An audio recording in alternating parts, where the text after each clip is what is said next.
rapat macam mana pun, adat kita jaranglah mak dengan anak tu pusat sampai lutut. Maknanya adat tidak terima.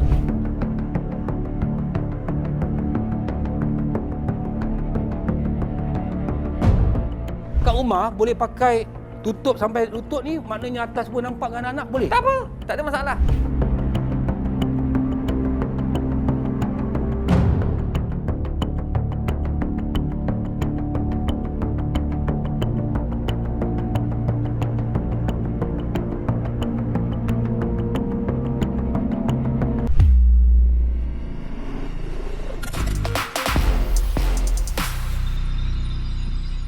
Bismillahirrahmanirrahim. Assalamualaikum warahmatullahi taala wabarakatuh. Dan salam sejahtera bagi mereka yang bukan Islam, yang sentiasa menyokong ataupun menonton Sembang Viral di TV9 setiap malam 7.30. Yang penting dalam kehidupan kita, pantas, padu, padat, pendek aja 10 minit, penuh dengan information, janji ianya bermanfaat untuk kita. Saya bersama dengan Ustaz Izzah hari ini ingin memperkatakan tentang sesuatu dalam Sembang Viral. Dalam kehidupan kita berkeluarga, kan, di antara ibu, bapa, anak perempuan, anak lelaki, adakah dalam kehidupan kita sehari-hari di rumah itu, ibu dan bapa itu juga harus menjaga aurat? Anak-anak juga harus menjaga aurat, walaupun keluarga yang muhrim sendiri. Pertama sekali perlu difahami istilah tadi abang sebut muhrim.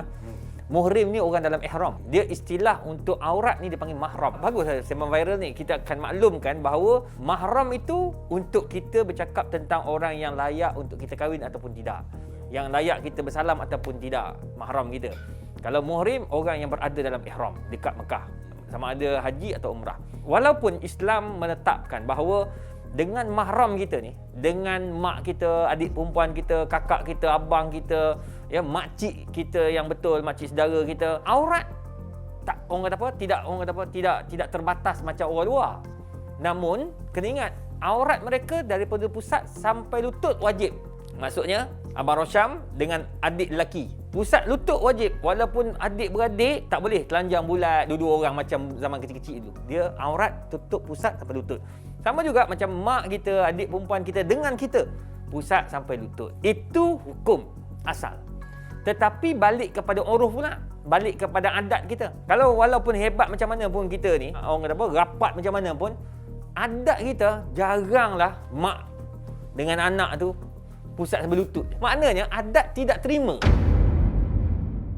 Oh, dari segi hukum Islam hukum boleh. Pusat sampai lutut tak ada. Maknanya mak kat rumah boleh pakai tutup sampai lutut ni, maknanya atas pun nampak dengan anak boleh? Tak apa, tak ada masalah. Cuma uruf adat kita tak biasa benda tu. Mungkin perkara ini Ustaz membuatkan ada yang berlaku apabila kita tengok kalau katakan aurat-aurat di antara ahli keluarga yang mahram ni tidak dijaga, boleh berlaku sumbang mahram. Ya, boleh kalau kita tidak jaga satu.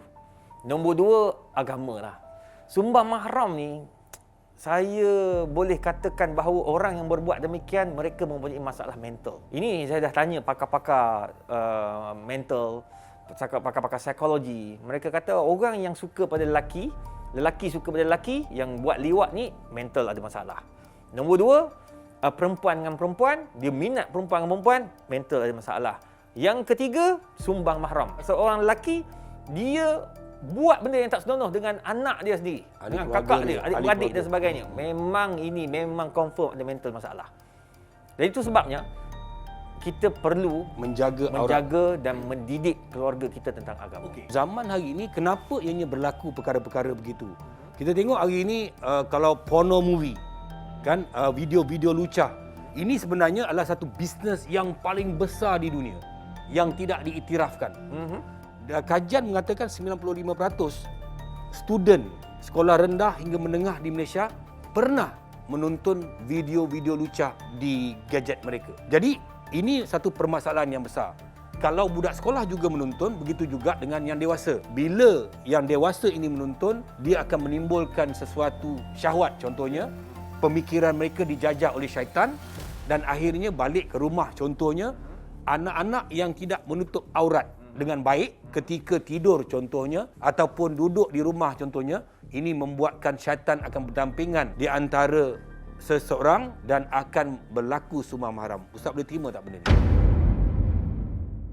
saya tak pelik apabila Allah Taala sebut dalam Quran wala taqrabuz zina, jangan mendekati zina. Pornografi ini juga salah satu daripada pendekat kepada zina. Itu sebabnya Islam haramkan. Allah bagi tahu dalam Quran, wahai orang lelaki jaga mata, wahai orang perempuan jaga mata. Jadi kalau kita nak tengok benda-benda macam tu, walaupun ia sebahagian daripada bisnes yang besar yang diharamkan ya oleh negara-negara, walaupun negara bukan Islam, dia orang haramkan, tetapi dia orang buat, ya. Jadi benda itu tidak dibenarkan dan ia boleh membawa kepada kerosakan. Mungkin dia tak boleh nak berzina dengan orang luar, dia akan buat pada anak dan juga adik-beradik dia. Nauzubillah. Ini memang antara orang yang pelik, bahkan lebih teruk daripada binatang. Ada cerita yang mengatakan bahawa kehidupan itu satu sosial biasa, Ustaz. Ada juga amalan-amalan di negara kita di mana anak dan bapa boleh keluar bersama, boleh tidur bersama dan itu menjadi satu benda yang biasa bagi dia orang. Dan melakukan perbuatan-perbuatan sumbang. Sumbang mahram lah ni. Sumbang mahram, tapi benda tu dianggap biasa, Ustaz.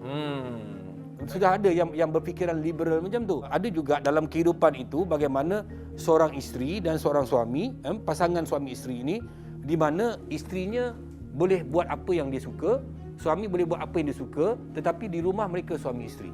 Jangan ambil apa yang dilihat oleh barat. Maknanya anak dengan mak dengan bapa itu perkara biasa. Dia tak biasa dalam Islam. Jadi kita berada dalam negara Islam ni, kita kena bawa budaya Islam. Kita kena boleh bawa. dalam Islam kan? Tak boleh. Mana boleh? Setakat jalan abang dengan anak abang pergi jalan, makan dekat supermarket, makan dekat kedai-kedai makan, berdua-duaan pegang anak, peluk anak, tak salah. Tapi jangan lebih daripada tu. Tidur dengan anak tak salah. Abang tidur tepi anak, apa masalah dia? Peluk anak kita. Tapi jangan ada perasaan nafsu. Itu yang kena kawal. Kalau itu ada, maka hukumnya haram. Umur berapa, Ustaz, kita nak mengelakkan perkara-perkara ini berlaku? Ialah anak daripada baby kan kita pegang, kita peluk, kita cium. Yang mak cium anak lelaki, yang bapa cium. Sampai umur berapa, Ustaz, yang benda tu kita kena memayis. Umur memayis ni sebelum balik. Sebelum balik. Anak kita dah boleh beza antara baik dan buruk. Dia boleh tahu apa yang berlaku dan yang baik dan yang tak baik. Itu sebabnya bila anak tu dah ada umur boleh membeza, dia tahu apa mak bapak dia buat, dah tak boleh tidurkan sekali dengan kita. Kena ingat. Sebab apa? Sebab nanti dia nampak apa yang kita buat dengan pasangan kita, dia menyebabkan dia akan tertanya-tanya dan akan lihat benda tu. Sekarang ni dia orang tengok dalam internet, Ustaz. Dia orang tengok dekat dalam filem-filem barat, dalam platform-platform tertentu, Ustaz. Ini tak boleh dielakkan, Ustaz. Macam mana kita nak elak benda ni, Ustaz? Tak lain dan tak bukan, saya balik kepada ajaran Islam. Maknanya amalan tu kita pastikan anak-anak kita ni buat semua benda yang diwajibkan, selebih tu kita serah pada Allah Taala. Syariat sudah kuat, akidah sudah kuat, lepas tu akhlak. Kalau ada, insya-Allah dia orang ni akan tahulah yang mana baik dan buruk. Kita tak mampu nak jaga semua. Itu sebab yang menjaga segala-galanya adalah Allah. Ya muqallibal qulub, sabbitna lil iman. Yang jaga hati ni Allah, bukan kita. Jadi itu sebab anak kita ni, kalau kita diberikan didikan agama yang betul, ajar dia betul-betul akhlak Islam, insya-Allah dia akan terpelihara. Allah lebih maha mengetahui, Allah lebih maha berkuasa. Ialah kita nak jaga anak kita 24 jam. Boleh jaga anak? Tak boleh. Jadi maknanya kita akan terselamat dengan kita ikut apa yang diperintahkan oleh Allah Subhanahu Wa Taala supaya ianya menjadi mudah kehidupan kita dalam arus dunia digital, dunia cyber, dunia robot ini. Memang kalau fikir di akal, memang kita akan pasti terjerumus. Pasti terjerumus. Tetapi siapa lagi yang harus kita memohon pertolongan kalau bukan daripada Allah Subhanahu Wa Taala? Itu sajalah jalan-jalan terakhir kita. Bagaimana kita hendak menempuh kehidupan yang serba dinamik, serba complicated ini. Jangan kita kongsi kalau kita tak pasti. Jangan kita buat wakaf dosa. Assalamualaikum warahmatullahi wabarakatuh dan salam sejahtera bagi mereka yang bukan Islam yang menonton Sembang Viral setiap malam di TV9. Kalau tak puas hati, kita PM tepi. Bye. Thank you, Ustaz.